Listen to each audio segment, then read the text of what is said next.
Au docteur Charlotte et Posset, pédiatre, pour ses conseils. Davantage, n'attendez pas que la maladie se manifeste. Si vous savez dès la naissance ou alors si vous êtes en train de faire des enfants, n'allez pas forcément dire que je vais faire, c'est Dieu qui va décider, parce que vous pouvez compliquer la vie et même le perdre très tôt.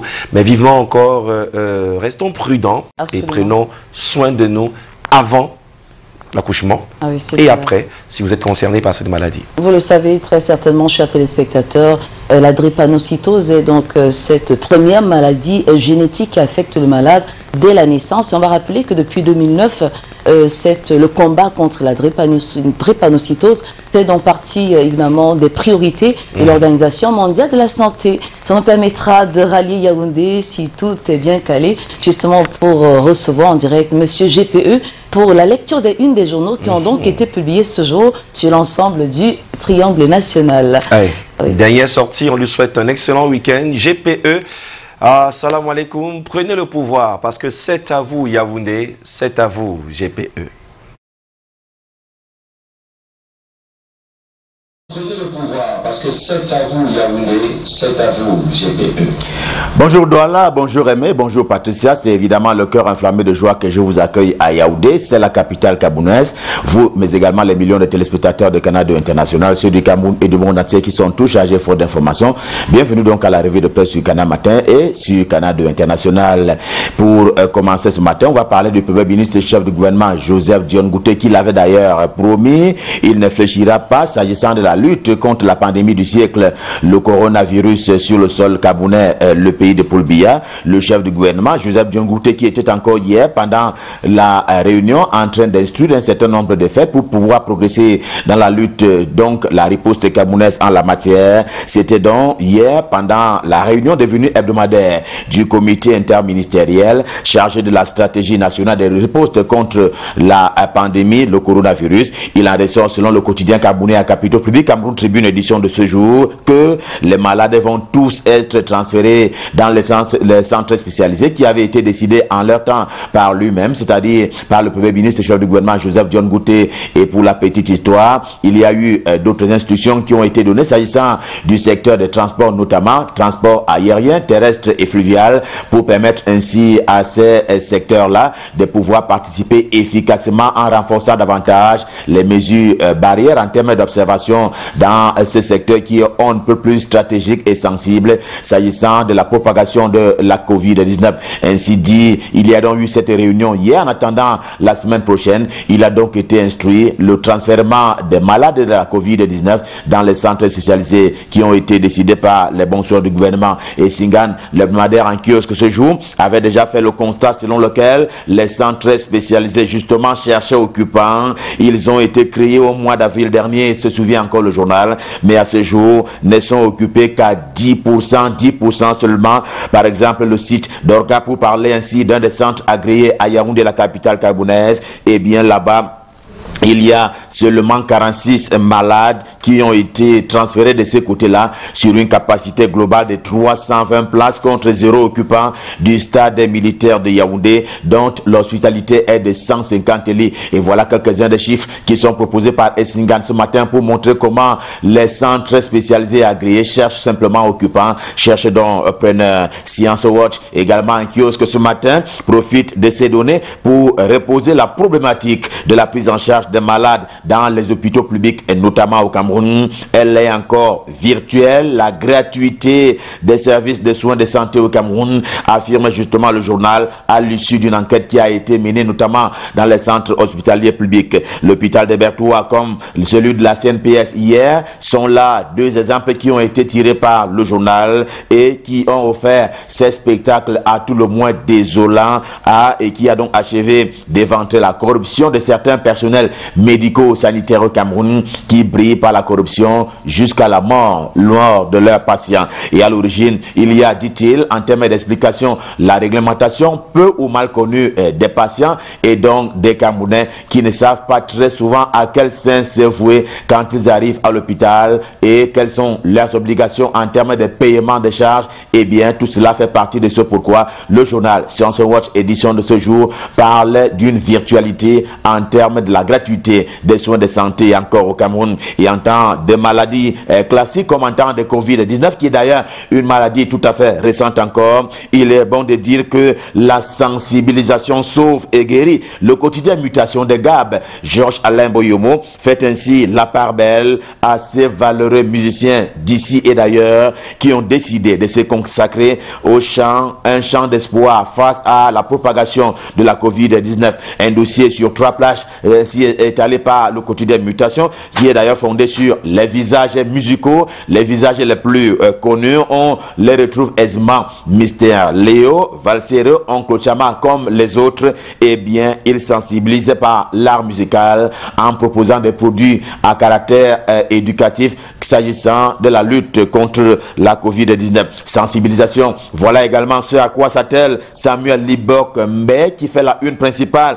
du journal Afrique Info de Ndjalfis édition de ce jour. C'est dire si l'autorité traditionnelle au Cameroun peut et devrait jouer un rôle un peu plus important contre la propagation de la Covid-19 sur le sol camerounais, et c'est le cas justement dans le département d'Union et Kélé avec cet activisme de Samuel Mbok Libé qui est ainsi mis en exergue par le journal Afrique Info. Le message est au stade de la gestion de la Covid-19 ou alors tel que cela est proposé par le quotidien Le Mutation, que dis-je, le messager de Jean-François Chanon ce matin. Eh bien, de quoi s'agit-il? Il y a comme une alerte qui a été tirée et ce n'est pas les ONG, organisations non gouvernementales, à propos de la gestion qui est faite des fonds au Cameroun dans le grand concert de la lutte contre la propagation de la Covid-19. Et justement, ces ONG estiment que le circuit de dépenses n'est pas clair. C'est un dossier que propose le quotidien Le Messager ce matin sous la plume de Soule Onoyolo. Le quotidien Le Messager qui mouille tout son maillot ce matin en indiquant ce qui gouverne le fonds spécial de solidarité nationale. Tous les mots qui le relèvent, tout le tour, dit-il, des principaux gestionnaires du pactole, la faute justement est classée comme étant une faute de gestion et c'est ce dont parle le journal ce matin en indiquant en guise d'illustration que l'acheteur du médicament au Cameroun, c'est bien entendu une entité qui s'appelle Sénamé, mais qui a été depuis royalement écartée de ces circuits d'achat-là par un certain nombre de membres du gouvernement, d'où donc la faute de gestion qui est consacrée, si l'on s'en tient aux explications du quotidien Le Messager, édition de ce jour. Diapason, le journal de François Mboke joue sur cette estrade, mais avec d'autres instruments de nature, cette fois-là sociale. Les effets de la Covid-19 sont de nature à provoquer un malaise au Cameroun entre décès et autres entreprises de décès et bien entendu la reprise en main de ce qu'il est convenu d'appeler le chômage technique au Cameroun. Il y a lieu de signaler avec Diapason ce matin que l'alerte rouge a déjà été atteinte et à ce stade, il y a comme une chute notamment dans la manière dont le gouvernement maintient la paix. Et la Banque mondiale l'a d'ailleurs réitéré pour ouvrir et faire ouvrir les yeux au gouvernement de la République sur ce pan on ne peut plus important de la lutte contre la Covid-19. Et à propos des soulèvements, il faut dire avec réalité le journal de Paul Ngouaré qui indique que l'UPC, l'Union des populations du Cameroun, Dignette, eh bien, l'UPC qui dignette s'agissant de ces soulèvements qui sont tantôt évoqués, tantôt programmés par certains leaders des partis politiques. Son secrétaire général, Robert Bapolipote, qui intervient dans les colonnes du journal ce matin, le martèle. Il vient d'ailleurs, rappelle le journal, de commettre des écrits dirigés vers les acteurs politiques et de la société civile, à l'effet, bien entendu, de les sensibiliser sur le bien précieux de la paix, de la stabilité et de l'unité nationale. Mais la une principale de réalité, édition de ce vendredi, montre par la suite ce que Célestine Ketcha-Cortez faisait dans la région de l'Ouest du Cameroun. La ministre camerounaise en charge de l'habitat et du développement urbain était donc sur le terrain des chantiers de construction, notamment pour ce qui est des infrastructures relatives à la canne et aussi des logements y afférents. Eh bien, elle en est repartie plutôt satisfaite en termes justement d'avancée et d'avancement des travaux. L'épervier en kiosque ce jour parle aussi gouvernement et institutions pour dire la satisfaction du ministre Mounouna Futsu en charge de la jeunesse et de l'éducation civique, qui était d'ailleurs en partenariat avec certaines organisations nationales, question de continuer à accompagner bonnement les initiatives en faveur de la jeunesse camerounaise. Info Matin, c'est le journal de Dieudonné 20 qui croit aussi rétablir la vérité, notamment pour ce qui est de ces recrutements au niveau de l'éducation de base. Ce sont des recrutements à problème, mais ce matin, selon le journal, le ministre Etundingwa, professeur Etundingwa, a donc fait la lumière sur le sujet après une audience finalement, je souligne le concept finalement accordé donc comme rarement aux instituteurs qui s'étaient déjà regroupés au sein d'un regroupement, au sein d'une association, justement, qui étaient frustrés. Ils l'ont dit et ils l'ont fait savoir. Ils ont donc été reçus par le ministre en charge de l'éducation de base et manifestement, la paix des braves a été établie, selon s'en tient à Info Matin ce matin. Le quotidien camerounais d'expression anglaise The Guardian Post est aussi dans le secteur de l'enseignement et de l'éducation ce matin. Il renseigne à suffisance sur la suspension à l'université de Buea, l'UBI, des 17 étudiants qui ont été convaincus de fraude lors des examens officiels et singulièrement à la faculté de sciences juridiques et politiques de cette institution universitaire, l'UBI, l'université de Buea. Eh bien, le vaste chancellor Horace Ngomo a été sans pitié pour les 10 étudiants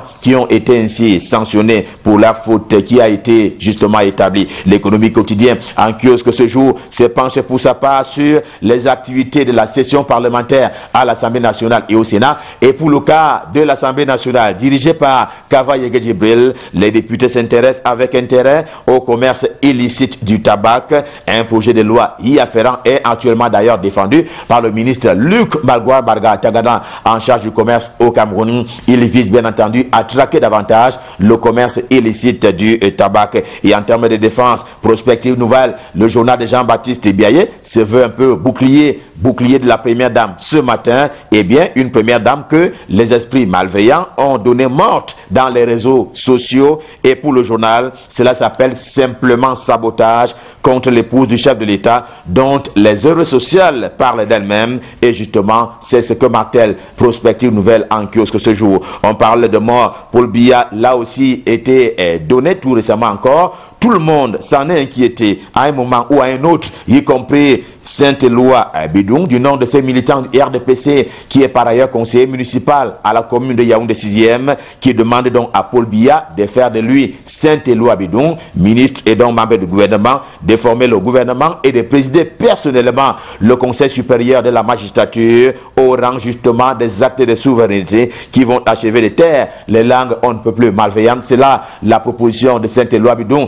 dans sa chronique au soir, le journal de Armand Bianda, édition de ce jour, et cela s'appelle le coup de gueule de Saint-Éloi Bidung. Dans ce registre du pouvoir au sommet de l'État, voici à la lecture du quotidien bleu, le jour du jour, c'est le journal d'Aman Mana, ce que la classe politique souhaite voir disparaître ou changer, notamment dans la loi fondamentale, la Constitution, pour le moins la réduction de 7 à 5 ans, pour ainsi parler de la durée du mandat présidentiel. Ces propositions des partis politiques notamment vont en droite ligne de la session parlementaire qui court à l'Assemblée nationale, mais également au Sénat. Question de moderniser éventuellement la vie démocratique, la vie institutionnelle tout court au Cameroun. Et justement, la question du vendredi aujourd'hui au quotidien Émergence consiste à se demander s'il faut ou pas créer un poste de vice-président de la République au Cameroun.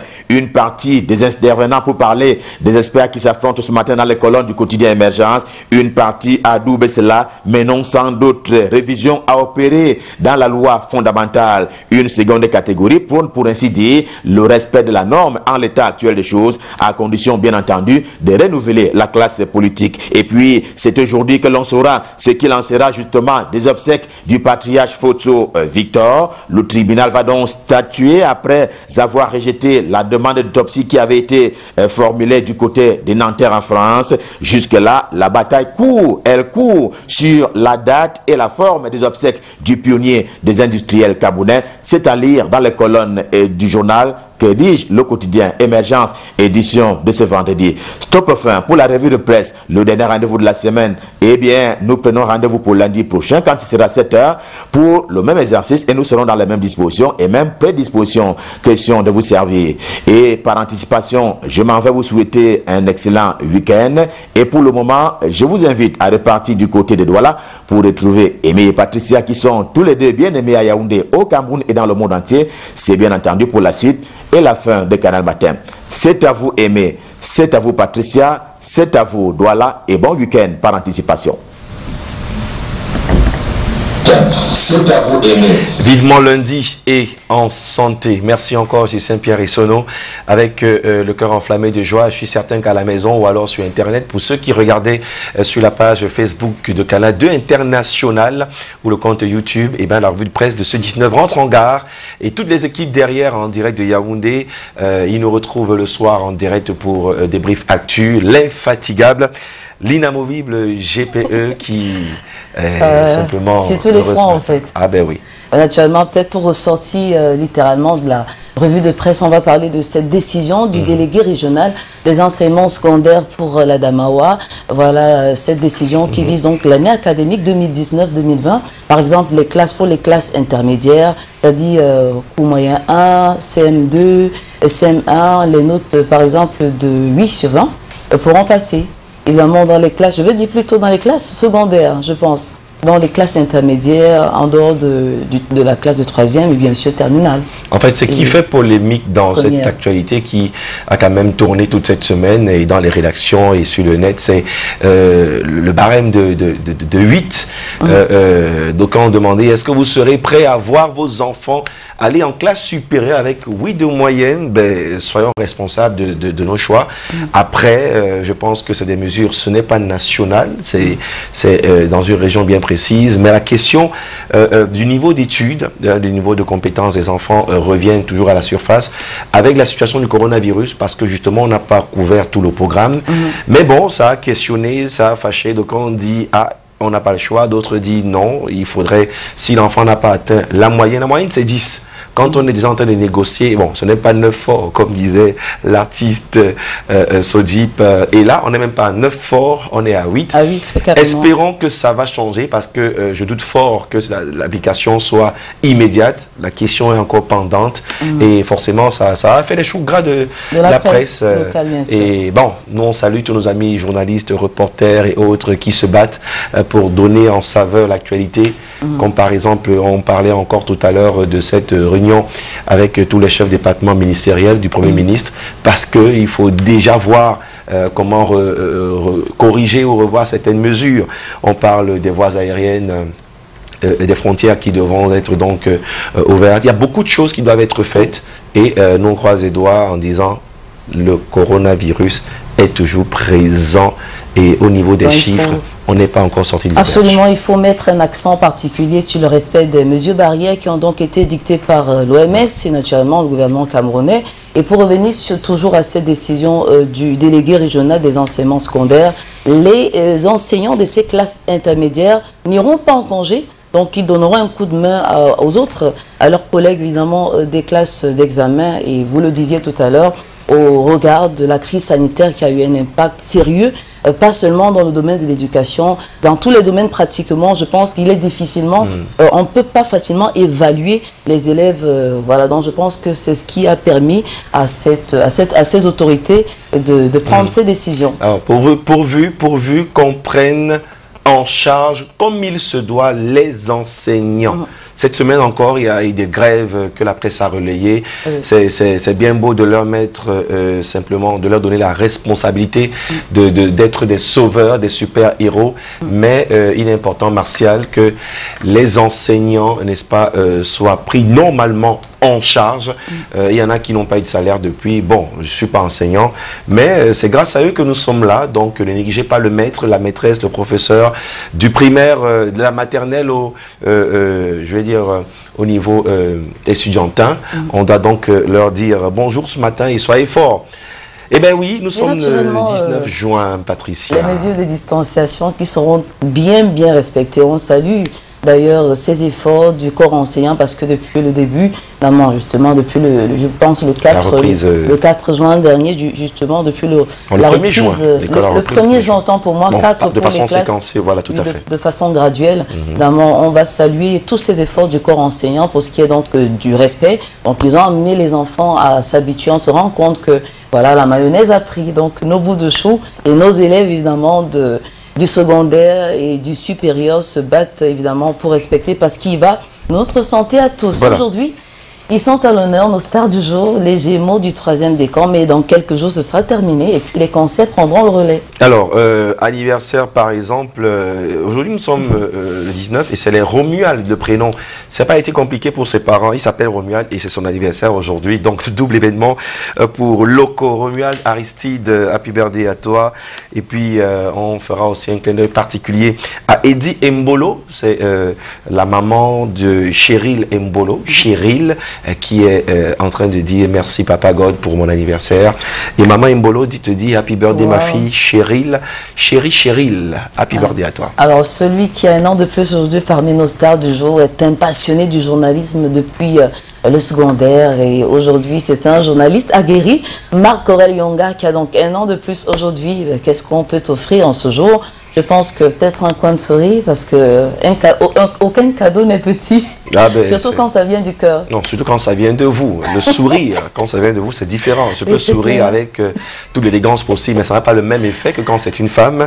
Et pour les femmes encore. Vous pouvez offrir de l'argent parce que pour vous, 10 millions, c'est quoi? Non, mais écoutez, par exemple, l'avantage pour nous les hommes, c'est que la fête des pères, c'est dimanche. Oui. Je mets le volume.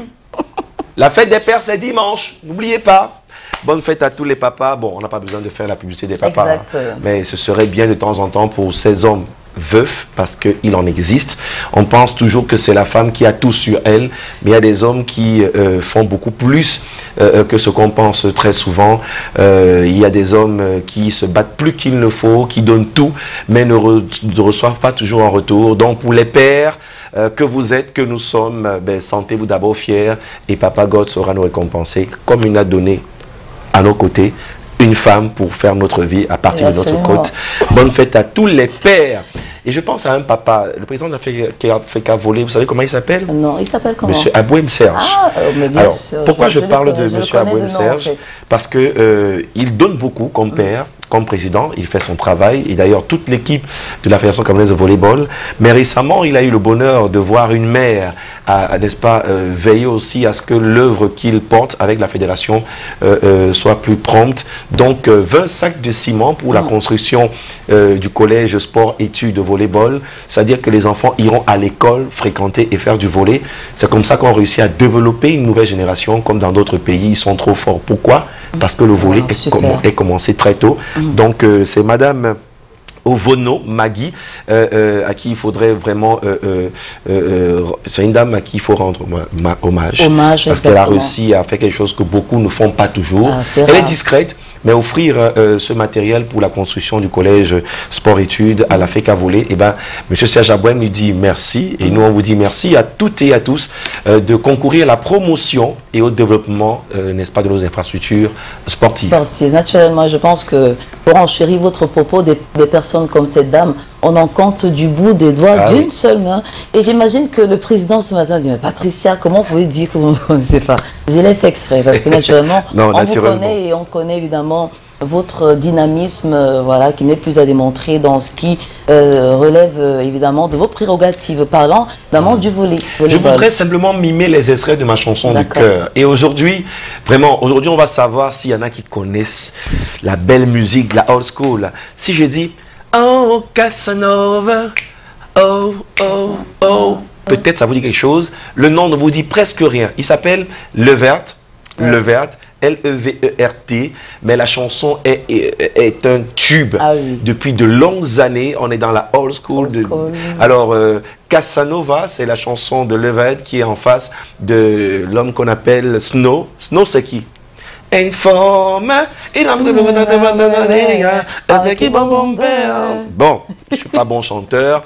Faites le choix et montrez-moi que vous connaissez de quoi il est question. Absolument. Sur la page Facebook de Canal Matin, vous pouvez voter ma chanson du cœur. C'est vendredi. Il faut vraiment se laisser aller, s'amuser sans excès, bien sûr. Sortir couvert parce que sait-on jamais, on est évidemment en train de rentrer dans la grande saison de pluie. On saura compter évidemment sur votre avant-gardisme, mais bien sûr pour ce qui est aussi de la mise ou du respect des mesures barrières qui ont donc été listées par le gouvernement afin de préserver notre santé. Notre santé d'or. Rien ne vaut la vie, a-t-on coutume de dire. Donc on va faire un clin d'œil particulier à nos annonceurs juste derrière. Chaque jour est une date historique. À toutes.